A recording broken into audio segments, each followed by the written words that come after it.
Under the frost-kissed moon, a single snowflake traced the path of forgotten dreams, melting upon a brow etched with defeat. Ilara's boots crunched through the brittle snow as she stumbled away from the training grounds, the laughter of the pack echoing like distant thunder in her ears. The wind howled through the jagged pines of the northern reach, carrying the scent of pine resin and fresh blood from the sparring circles she had just fled. Her breath came in ragged gasps, fogging the air before her, each exhale a surrender to the cold that clawed at her skin. She was an Omega, marked by the Deuce's subtle grace rather than the raw fury of alphas and betas, and today that grace had shattered like thin ice under a heavy boot. The combat trials had been her one chance to prove herself, to rise above the whispers that dog at her steps, whispers of weakness, of a spirit too soft for the pack's unyielding demands. The elders had gathered under the torchlit arena, their faces stern masks, illuminated by flickering flames that danced shadows across the snow-dusted earth. Ilara had faced her opponent, a burly beta named Thorn, his eyes gleaming with the thrill of dominance. She clutched her silver medallion then, the lunar pendant that had been her mother's, its cool surface engraved with the faint outline of a wolf's silhouette, a symbol of quiet vigilance passed down through generations of Omegas who had mended more wounds with empathy than blades. But empathy was no shield. Thorn's strikes came swift and merciless, his fists a blur against the chill night. Ilara dodged at first, her movements fluid like water over stones, guided by an instinct deeper than training. Yet when she countered, her blows lacked the killing intent the pack revered. She hesitated, her mind flashing to the pain in Thorn's eyes, not the fighter's rage, but the buried grief of a mate lost to the last border skirmish. In that flicker of compassion, she faltered. His final punch connected with her jaw, sending her sprawling into the snow, the metallic tang of blood filling her mouth. Laughter erupted from the sidelines, a chorus that cut deeper than any claw. "Look at the little healer," jeered one warrior, his voice booming over the wind, "thinks mercy wins wars." Another, a young beta with scars fresh from his own trials, spat into the snow. "Omega trash. Can't even draw blood without weeping." The alpha of the lesser pack, a grizzled figure named Garrick, rose from his stone seat, his judgment falling like an avalanche. "Ilara of the Frost Vale, you fail. Your place is not among fighters. Begone from these grounds. Exile yourself to the outer wilds until you learn the cost of softness, or die forgotten." She had risen then, wiping blood from her split lip, the silver medallion swinging against her chest like a lead weight. No one moved to help her. The pack turned away, their backs broad walls of fur-trimmed cloaks, leaving her to the encroaching night. The moon hung low, a silver sentinel watching her disgrace, its light glinting off the medallion as if mocking her solitude. Now, hours later, the training grounds were a fading memory, swallowed by the blizzard's embrace.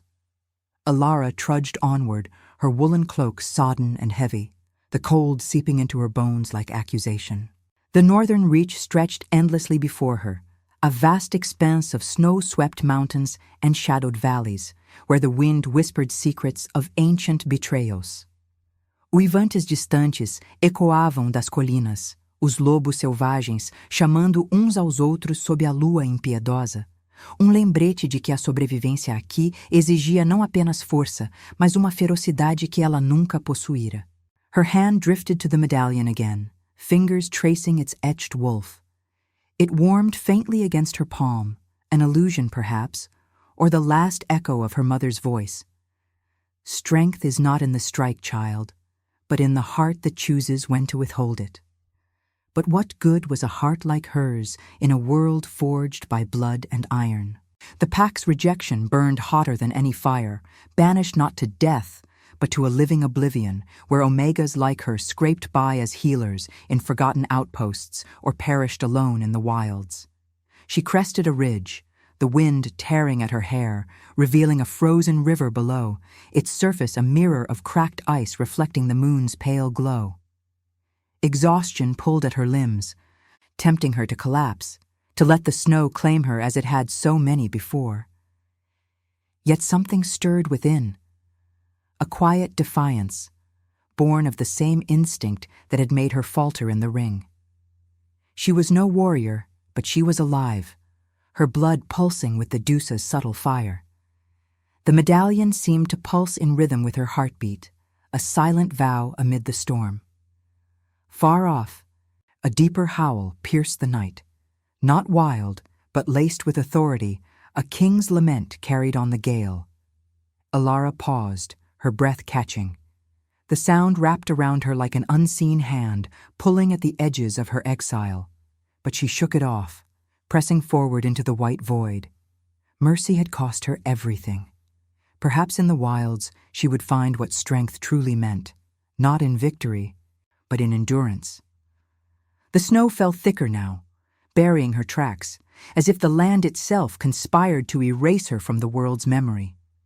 Yet in the core of her, where pain and resolve intertwined, Alara felt the first fragile spark of renascimento, fragile as the medallion's glow against the endless night.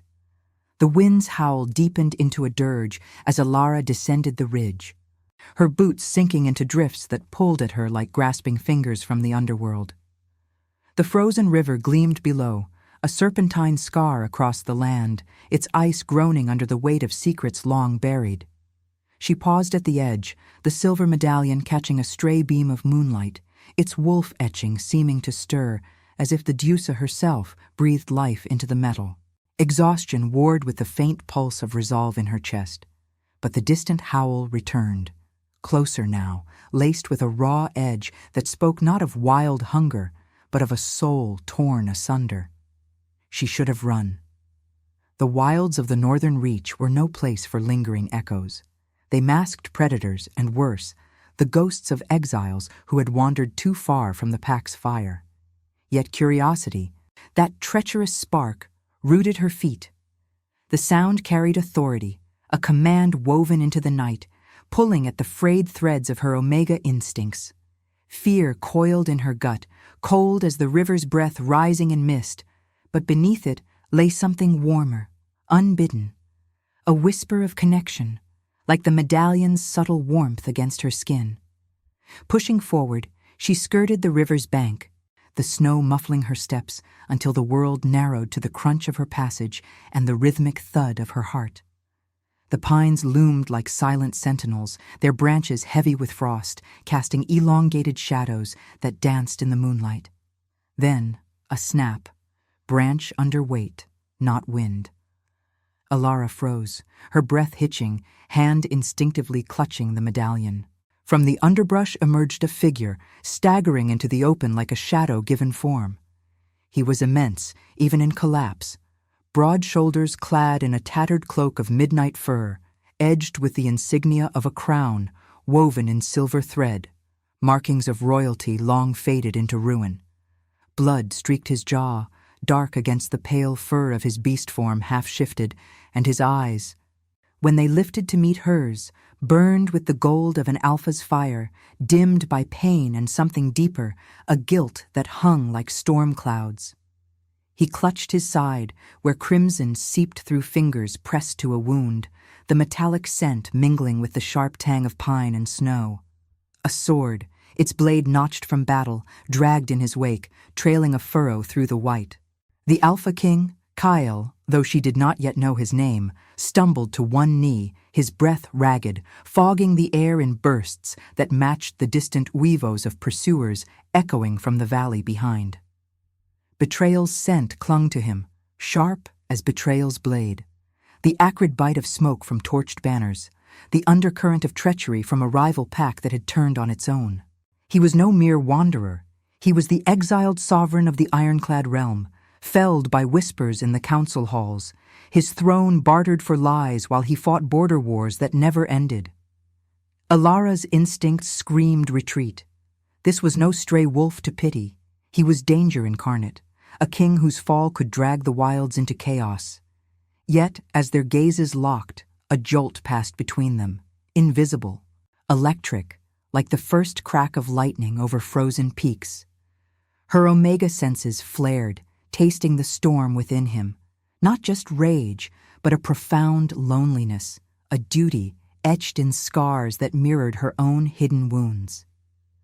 The medallion grew hot against her chest, its wolf silhouette pulsing as if recognizing kin, and for a heartbeat, she saw through his eyes, the weight of a crown that had demanded too much, the guilt of lives lost under his command, the pup he had left behind in the fray, a son too young for the shadows closing in. No, she thought, shaking her head against the pull. This was madness, born of isolation and the night's illusions. She was exiled, broken, her mercy a curse that had cost her everything. To aid him would invite death. The howls grew nearer, a pack of hunters scenting royal blood. "Stay back," she whispered, her voice lost to the wind, but he heard, his head tilting with predatory grace, despite the pain. "You. Smell of the moon's grace," he rasped, his voice a low rumble that vibrated through the snow, golden eyes narrowing in wary assessment. Not accusation, but recognition, curiosity flickering amid the fear that mirrored her own. He pushed to his feet, swaying, the sword rising half-heartedly as if testing her intent. Blood dripped from his side, staining the snow in crimson blooms, each drop a testament to battles fought in the name of a realm that had forsaken him. Alara stepped back, heart pounding, the medallion now a brand against her skin. Instinct urged her to flee, to deny the thread weaving between them, fragile as spider silk over abyss. But curiosity held her, whispering of destinies intertwined under the Diusa's watchful gaze. What wound did a king carry that echoed her own rejection? The wind whipped fiercer, carrying the snap of distant branches, and in that moment, fear and fascination warred within her, birthing a connection she could neither name nor escape.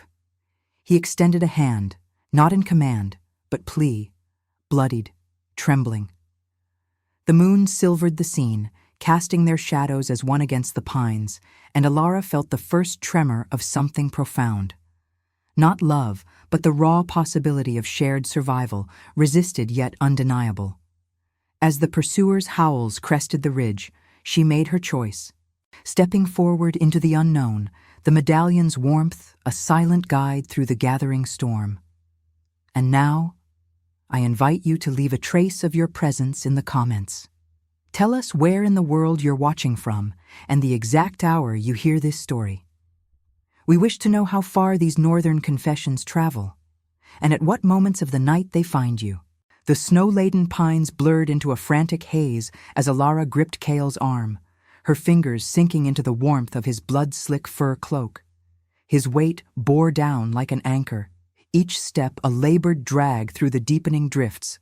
But she pulled him onward, the medallion at her throat thrumming with an urgency that matched her pounding heart.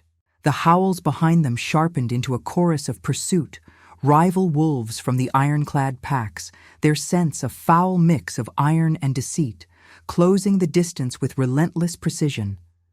Betrayal's blade had cut deep into their king, and now they hunted to finish what whispers in shadowed halls had begun.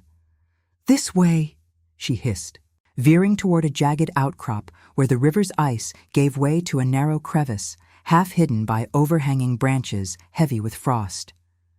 The wind clawed at her face, stinging like accusations, but she ignored it, her omega senses flaring to guide them through the white labyrinth. Kale's breath rasped hot against her ear, his golden eyes flickering with a mix of pain and guarded trust. He did not question her lead. In this moment, survival bound them, fragile as the ice beneath their feet. They slipped into the crevice, the world narrowing to damp stone walls that pressed close, exhaling the earth's cold breath. Alara eased him down against a ledge, his massive frame slumping as she tore strips from her sodden cloak to bind his wound. Blood welled dark and viscous, soaking her hands, its coppery tang mingling with the musty scent of moss and ancient stone. The medallion swung forward, catching the faint glow from a sliver of moonlight piercing the gloom, its wolf etching seeming to watch as she worked. "Hold still," she murmured, her voice steady despite the tremor in her core.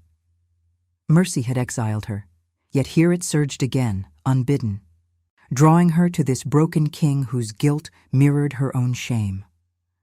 Outside, the howls fractured the night, paws thudding against snow as shadows flitted past the entrance. Kale tensed, his hand clamping over hers, claws pricking her skin, not threat, but instinct. "They are Garrick's betas," he growled low, the sound vibrating through the stone like distant thunder. "Turned coats, hungry for the throne I could not hold." His eyes met hers, gold dimmed to embers, revealing the weight of a crown that had demanded sons' lives in endless wars, a pup left unguarded in the chaos of coup. Guilt etched his features deeper than the wound, a king's melancholy that spoke of choices made in blood, now haunting him like the wind's eternal wail. Ilara's breath caught, the medallion warming against her chest as if echoing his pain. She knew that look, the isolation of one who bore too much alone, just as she had in the arena, hesitating for a foe's hidden sorrow. "Why run?" she asked, tying the makeshift bandage tight, ignoring the slick warmth seeping through. "A king commands armies, not shadows." His laugh was a bitter rumble, echoing softly in the confines. "Commands? I led them to slaughter, believing duty's fire would forge peace. But treachery festers in the heart, Ilara." He knew her name, scented it from the pack's tales, perhaps, or the moon's whisper. "And you, the Omega who spared her enemy, they mock you for it, as they mock me for failing to crush the whispers before they became knives." The admission hung between them, heavy as the stone above, stirring something raw in her chest. Empathy bloomed unresisted now, weaving through the fear like roots through frozen earth. She saw him not as sovereign, but as man, scarred by the same softness the world deemed weakness. The medallion pulsed hotter, its silver surface reflecting the faint light, and in that glow she glimpsed a vision. A small pup with eyes like his, tumbling through snow, unguarded amid the court's intrigue. Kale's pup, the heir he fled to protect, hidden in some distant hold while rivals circled. A snarl erupted outside, close, too close.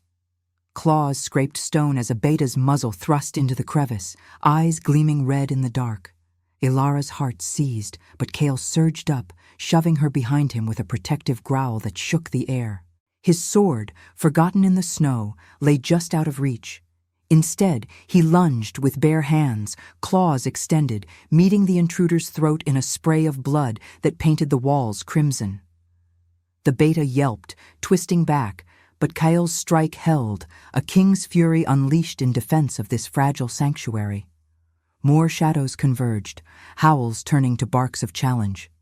Ilara could not stand idle. Her exile had taught her the wild's cruel calculus. She grabbed a loose rock, its edge sharp as resolve, and smashed it against another intruder's paw as it clawed inward. Pain shot through her arm, but she struck again, the crack of bone mingling with the wet thud of Kale's final blow. Together they held the line, his raw power, her quiet precision, driving the pack back into the storm. Blood slicked the stone, steaming in the cold, and the medallion, now flecked with red, seemed to absorb it, glowing faintly as if the Dusa drank the offering. Panting, they collapsed against the wall, the entrance sealed by the fallen beta's body, a grim barrier against the retreating howls. The wind outside mourned the dead, carrying their sense away like ghosts. Kyle turned to her, his hand finding hers in the dimness, calloused fingers tracing the medallion's chain. "You fought," he said softly, wonder threading his voice. "Not for glory, but for us." Ilara met his gaze, the bond solidifying like ice to stone. Empathy forging into something deeper, a tether born of shared wounds. "Mercy isn't weakness," she whispered, echoing her mother's words, though doubt lingered in her soul. What strength was this, if it bound her to a king's ruin? The medallion cooled against her skin, its wolf silhouette serene now, as if affirming the choice. In the refuge's hush, amid the scent of blood and breath, she felt the first stirrings of trust, resisted no longer, yet shadowed by the ethical precipice ahead. To heal him meant embracing a destiny that could shatter her fragile freedom. The moon's light faded as clouds gathered, leaving them in twilight's embrace, two exiles woven by the night's unforgiving hand. The crevice's chill deepened as dawn's first gray light seeped through the cracks, painting the blood-streaked stones in muted tones of silver and rust. Ilara leaned against the rough wall, her body aching from the night's frenzy, the metallic bite of blood lingering on her tongue like a forbidden vow. Kyle's breathing had steadied beside her, his massive form slumped in exhausted repose, the makeshift bandage she had fashioned now crusted with drying crimson. The medallion rested heavy against her chest, its wolf etching cool once more, as if sated by the violence it had witnessed. Yet sleep evaded her. The bond they had forged in the refuge's desperate hush tugged at her senses, a thread of empathy that wove deeper with each shared breath, stirring unrest in her soul.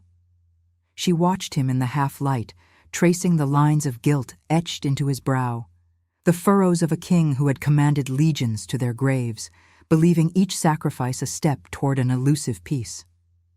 His golden eyes, closed now, had held such raw vulnerability in the aftermath, a mirror to her own exile's sting. Mercy had bound them, but doubt gnawed at her. What refuge could two rejects claim in a world that devoured the soft-hearted? The wind outside whispered through the pines, carrying faint weevos that mourned the fallen betas, a dirge for betrayals yet unresolved. Ilara's fingers drifted to the medallion, seeking solace in its familiar weight, but as she touched it, a tremor coursed through her, a warmth not of her body, but from within, blooming like moonlight on fresh snow. It began subtly, a flicker at the edge of her vision, shadows shifting in the crevice's gloom, not from the light's play, but from something deeper. A veil parting under the Diusa's gaze. Her breath hitched as images flooded her mind, unbidden, vivid as the river's cracked ice underfoot. She saw Kale not as the wounded king before her, but astride a throne of iron and frost, his hand extended not in plea, but command, guiding a realm fractured by war. Yet the vision twisted. Flames licked at banners, a rival alpha, Garrick, his scent unmistakable, lunging with claws bared, while a small pup, no more than a shadow with Kale's golden eyes, cowered in the throne's shadow, unguarded and trembling. The pup's cry pierced her, a howl of innocence lost, and with it came a revelation. The child was no mere heir, but the key to the ironclad's future, marked by the Diusa with a fragility that demanded not brute strength, but a guide, a pathfinder to navigate the storms of destiny. Ilara gasped, the medallion searing hot against her skin, its wolf silhouette glowing faintly, as if the silver drank the vision's essence. Blood from the night's fight flecked its surface, absorbing into the metal like an offering, and in that fusion her hidden gift unfurled. She was no ordinary Omega healer. The Diusa had woven into her blood the sight of paths unseen, the ability to trace fates intertwined like roots beneath the snow. It had always been there, dormant, a whisper in her hesitations during the trials, a pull toward the wounded rather than the fight. But exile had cracked the seal, and now, in this king's presence, it surged, revealing her as the one who could mend not just flesh, but the fractured threads of a realm's survival. Kyle stirred, his eyes snapping open, gold flaring in the dimness as he sensed the shift in her aura. He rose swiftly, ignoring the pull of his wound, his hand reaching for her shoulder with a gentleness that belied his power. "Ilara," he murmured, voice rough as gravel under boot. "What haunts you? Your scent. It carries the moon's fire. Sharp and clear, His gaze dropped to the medallion, now pulsing with an inner light that cast ethereal shadows on the stone, illuminating the flecks of blood like stars in a crimson sky. The air thickened, charged with the scent of pine and ozone, as if the wilds themselves held breath. She met his eyes, the vision's weight pressing on her chest, forcing words she had never voiced. "I saw.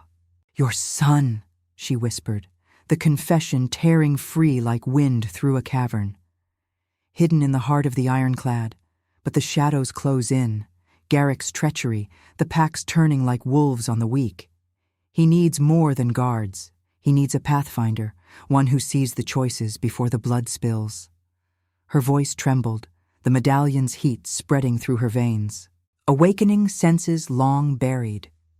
She felt the land's pulse now, the frozen river's hidden currents, the mountain's ancient grudges, the moon's inexorable pull toward revelation. It was her gift, the Omega's quiet dominion, not to conquer but to illuminate, turning rejection's ashes into a map of redemption. Cale's face paled, the guilt in his eyes igniting into fierce recognition. He knelt before her, a king humbled in the dirt and blood, his hand covering hers over the medallion. The touch sent sparks through her, the bond deepening into something visceral, a shared heartbeat echoing the distant huevos. "The pup." "Thorn," he rasped, naming his son for the first time, the word laced with paternal ache. "I fled to reach him, to shield him from the throne's curse that claimed his mother. But how?" His question died as the vision's echo touched him too, filtered through her gift. He saw it then, the pup's fate entwined with hers, her mercy the blade that could carve peace from war. She was the key, the deuces chosen to train not just the boy in combat's dance, but in the heart's unyielding choices, compassion over conquest, forgiveness over fury. The realization hung between them, heavy as the snow's endless fall, stirring a whirlwind in Ilara's soul. Her exile's shame transmuted in that moment, not erased, but alchemized into purpose. Yet fear coiled beneath, for to embrace this destiny meant stepping from refuge's shadow into the storm's heart. Cale's fingers tightened on hers, his golden gaze holding hers with the intensity that resisted denial. "You are the revelation I sought in the dark," he said, voice a low rumble that vibrated through the stone. "The packs laughed at your softness as they mock my failures. But the Deusa binds us, your path to light my sons, and perhaps redeem the king I was meant to be." Outside, the wind howled anew, carrying the faint clamor of approaching foes, a prelude to judgment's call. The medallion cooled, its glow fading like embers under snow, leaving Ilara to grapple with the gift's burden. Was this strength, or another chain forged in the fires of fate? In Cale's eyes, she saw the answer forming, a destiny not imposed, but chosen, fragile as moonlight on bloodied steel. Comment Luna if you'd walk through the storm for someone who saw your worth. The storm's fury broke at midday, unleashing a torrent of sleet that hammered the crevice like the god's own judgment, forcing Ilara and Cale from their shadowed sanctuary into the open maw of the northern reach. The air hung thick with the scent of wet fur and impending violence, the wind whipping sleet into blades that stung their skin as they emerged, Kyle's sword gripped tight in his blood-crusted hand. The medallion at Ilara's throat swung like a pendulum of fate, its wolf silhouette etched sharper in the gray light, as if the Deusa etched her resolve into the silver. Her gift thrummed within her now, a quiet current mapping the paths ahead, not just the physical trails through snow-choked valleys, but the tangled veins of loyalty and betrayal that led back to the ironclad heartlands. They moved with purpose, Cale's limp masked by sheer will, his golden eyes scanning the horizon where the mountains clawed at the sky. The revelation of her Pathfinder sight had bound them tighter, a thread of shared destiny pulling them toward the pup, Thorn, hidden in the frost-veiled castle of Eldridge Keep. But the wilds conspired against haste, Distant howls wove through the gale, not wild wolves, but the orchestrated cries of Garrick's pack, traitors who had once knelt at Chaol's throne, now baying for the blood of a fallen king. Alara felt their approach in her bones, a prickle like frostbite's warning, her senses unfurling to trace the rival alpha's scent, iron-laced ambition, bitter as betrayal's aftertaste. "Why face them now?" she asked, her voice cutting through the wind's roar as they crested a ridge overlooking a frozen gorge, the river below a fractured vein of ice glinting under the veiled sun. Her heart warred within, freedom beckoned in the endless white expanse, a solitary path where her gift could guide only herself, unburdened by a king's shadows. Yet Chaol's presence anchored her, his guilt a mirror to her rejection, stirring a love resisted, rationalized as mere survival's illusion. The medallion warmed against her chest, urging her forward, but doubt coiled like smoke. To choose him meant war, forgiveness. A blade turned inward. Chaol paused, his breath fogging the air in a plume that mingled with hers, his hand brushing hers in silent affirmation. "Because the past is a wound unhealed," he replied, voice low and resonant, carrying the weight of thrones lost. "Garrick was my brother in arms, sworn to the ironclad's flame. He twisted my mercy into weakness, whispering to the elders that my hesitations in the border wars cost us the queen, Thorn's mother. To run is to leave my son to his claws. To fight is to claim redemption or die in the trying." His eyes held hers, gold flickering with the fire of dilemmas past, the ethical precipice they both teetered upon, power through vengeance or compassion's fragile crown. The confrontation came swift as a blizzard's turn.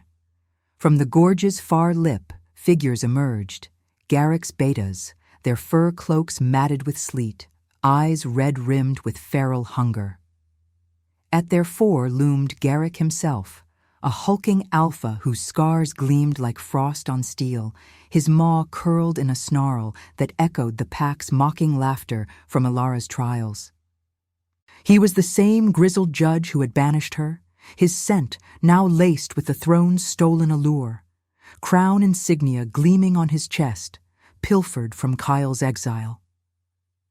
"Brother," Garrick bellowed, voice booming across the chasm like cracking ice. "You flee like the Omega whelp at your side. The packs have chosen strength over your soft-hearted follies. Surrender the boy, and perhaps I'll grant you a swift end." Chaol's growl rumbled deep, a king's authority resurfacing amid the pain. But Alara stepped forward, her gift igniting visions in the sleet's haze. Paths branching like the gorge's fissures, one of blood-soaked snow, Thorn's small form crushed under rival paws, another, dimmer, of Mercy's gamble, where forgiveness disarmed the blade. The medallion pulsed hot, flecked still with the refuge's blood, drawing Garrick's gaze. Recognition flashed in his eyes, the failed Omega, now tethered to a fugitive king. Laughter erupted from his betas, sharp as thorns, mirroring the arena's jeers. "The healer who couldn't strike," one spat, "now plays guardian to a dethroned ghost?" Alara's blood surged, the cold burning into resolve. She had fled her past's judgment once, but here it circled like wolves on the weak. "Strength isn't in the kill," she called back, her voice steady despite the wind's theft, the medallion a beacon against her heart. "It's in seeing the path beyond the blade. Garrick, you wear a stolen crown, but it poisons the realm. Let Chaol pass to his son. Choose peace over the grave you dig for all." Garrick's laugh died into a snarl, his form shifting half-beast, claws scraping stone as he leaped the gorge in a bound that shook the earth. Betas flanked him, a wall of fangs and fury, closing the distance with howls that drowned the wind. Chaol surged to meet them, sword flashing in an arc of silvered steel, clashing against the first beta's blade in a spray of sparks and blood. The air thickened with the metallic tang, crimson blooming on the snow like the medallion's hidden fire. Alara dodged a lunging foe, her movements guided by the gift's clarity, sidestepping not with warrior's rage, but precision born of sight, her hand finding a loose rock to hurl, cracking bone with unerring aim. Yet amid the chaos, her eyes locked on Garrick, who barreled toward Cale. Their clash a tempest of claws and roars.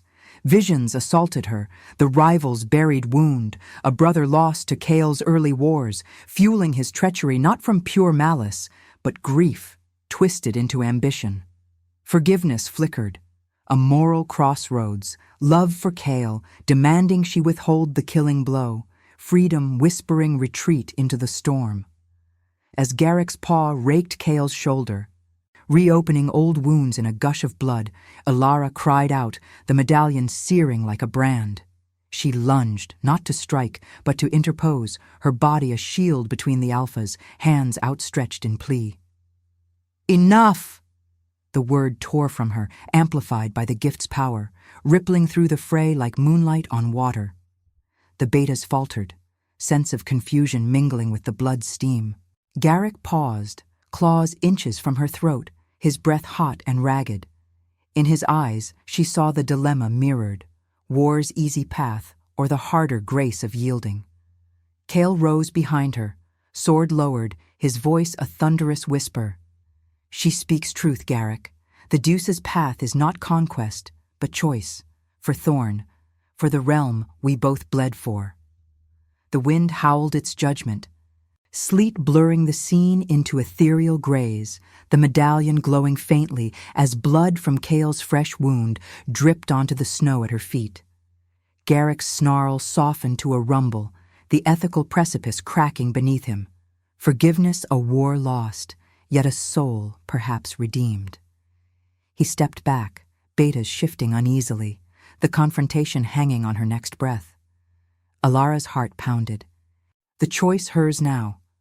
Bind to this love, embracing war's shadow for redemption's light, or sever the thread for solitude's cold embrace. In that suspended moment, under the moon's hidden gaze, she felt the spiritual weight of it all. The packs passed crashing like waves, demanding not victory, but the mercy that had once exiled her. The gorge echoed with tense silence, broken only by distant uivos, as destiny teetered on the edge of bloodied snow. The sleet-swept gorge held its breath as Elara stood between the alphas, her body a fragile barrier against the storm's unyielding rage.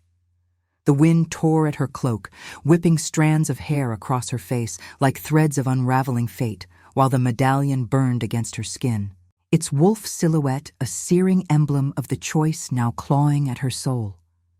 Blood from Kyle's reopened wound pooled at her feet, steaming faintly in the cold, mingling with the crimson stains from the fallen betas, symbols of violence that the Deuce demanded she transmute into something sacred. Garrick's claws hovered inches from her throat, his breath a hot gust laced with the bitter tang of unresolved grief, his eyes, once kin to Cale's gold, now storm-dark with the war between ambition and the echo of brotherhood lost.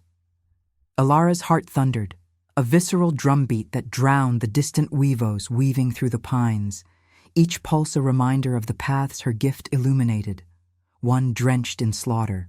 The ironclad packs fracturing into endless winter's feud, another veiled in mist, where mercy's hand extended could heal the realm's festering wounds, binding not through chains of power, but the quiet strength of forgiveness. She had been rejected for this very softness, laughed at in the arena for withholding the blow that might have claimed Thorn's father in her trials. Yet here, in the gorge's frozen maw, that same instinct surged, not as weakness, but as the Deuce's fire, her pathfinder sight revealing Garrick's hidden scar, a brother's death in Cale's early campaigns, fueling treachery born of pain rather than pure malice. To strike him down would affirm the world's brutal creed. To spare him, to choose compassion over conquest, meant sacrificing the solitude of her exile, embracing a union that could redeem them all or shatter her utterly. Cale's presence loomed at her back, his ragged breath sinking with hers, a tether of shared guilt and budding love that resisted the rational barriers she had built in the wild's isolation. He had not lunged to pull her away. Instead, His silence was a vow, golden eyes fixed on her with a king's quiet faith, the weight of his pup's future resting on this precipice. "Ilara," he murmured, voice a low rumble cutting through the gale, "the path is yours to light." The words ignited something profound within her, a renascimento stirring like embers beneath ash, her rejection's shame alchemizing into purpose. Love was no easy crown, no reward for survival's grit. It was proof, forged in the fire of ethical surrender, demanding she heal the wounds that mirrored her own. Garrick's snarl fractured, his massive form trembling as the medallion's glow intensified, casting prismatic light across the snow, silvered reflections dancing on his scarred muzzle like lunar whispers. Ilara extended her hand, palm upturned, not in command, but invitation, the scent of blood and pine thickening the air as her gift wove visions into his mind. Glimpses of Thorn, the pup's innocent eyes wide with fear in Eldridge Keep's shadowed halls, his small paws tracing paths of play amid the court's intrigue. "See him," she urged, her voice steady amid the sleet's hiss, emotion raw as the cold biting her lungs. "Not as a throne to seize, but a life to guard. Kael's mercy spared you once in the border wars. Return it now, for the Deusa binds us all in blood's circle. War devours the weak. Compassion crowns the realm." The rival Alpha recoiled, claws retracting with a scrape like stone on ice, his betas shifting uneasily behind him, their howls fading into uncertain whines. Garrick's gaze flicked to Kael, the bond of old oaths resurfacing like roots piercing frozen earth, guilt's mirror reflecting back the king's own melancholy. "You speak of paths I cannot see," he growled, voice cracking like the gorge's fissures. "But the pup, he is the ironclad's dawn." He stepped back, the stolen crown insignia glinting dully in the gray light, a symbol now heavy with defeat. The packs parted, not in submission, but reluctant yield, the wind carrying their retreat into the storm's embrace, leaving the gorge echoing with the hush of a moral victory hard won. Ilara sagged against Kael as the tension uncoiled, his arms encircling her with a gentleness that belied his wounds, drawing her into the warmth of his chest, where the scent of blood and fur mingled with something deeper, acceptance, unresisted at last. The medallion cooled against them both, its wolf etching serene, as if the Deusa had etched their union into eternity. Tears stung her eyes, freezing on her lashes like diamonds of release, the emotional torrent crashing through her. Rejection's sting transmuted into rebirth. Her gift no longer a curse, but the key to Thorn's training, not in blades alone, but in the heart's unyielding choices, guiding the pup to lead with mercy's strength. Kael's lips brushed her temple, a silent vow amid the sleet's softening patter. "You are my redemption," he whispered, his voice a caress against the wind, "and Thorn's light. The packs laughed at your grace, but it is the throne we all need." They descended the ridge together, the path ahead clear in her sight. Eldridge Keep's frost-veiled spires rising in the distance where the pup awaited, his small form a beacon of fragile hope. The moon broke through the clouds at last, bathing the snow in silver, illuminating their steps as one. A king healed by an Omega's proof, a love born not of passion's blaze, but the slow burn of shared scars. Sacrifice had demanded her freedom's surrender, healing the past's fractures, forging union in the Deusa's lunar forge. Yet in that embrace, Ilara felt no chains, only the profound liberty of destiny chosen, where every wound became a step toward the realm's renascent dawn. The wilds whispered approval, Uivos distant and harmonious now, as wind and snow cradled their passage. The medallion's quiet pulse a heartbeat shared under the eternal sky. If your heart beat alongside ours, like, comment, and subscribe. Because every soul that joins our moon keeps the flame of redemption alive.